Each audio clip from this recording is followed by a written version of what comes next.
Oh ya, EKYC tu yang verification dekat Touch 'n Go e-wallet tu kan?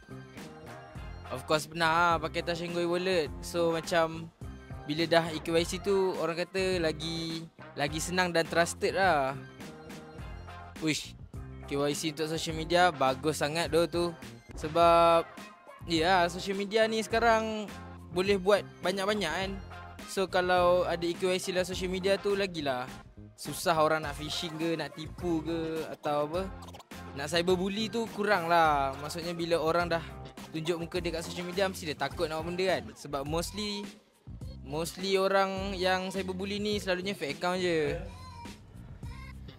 Tengok kes cyberbully dekat Malaysia sekarang ni. Semakin menjadi-jadi, ramai orang tinggalkan komen negatif dekat media sosial sampai boleh memberi kesan yang buruk kepada orang lain. Sampai ada yang depres. Sebab tu, langkah-langkah daripada Kementerian Komunikasi dan FCMC untuk memperkenalkan EKYC adalah sangat tepat dan perlu disegerakan untuk membendung cyberbully di Malaysia.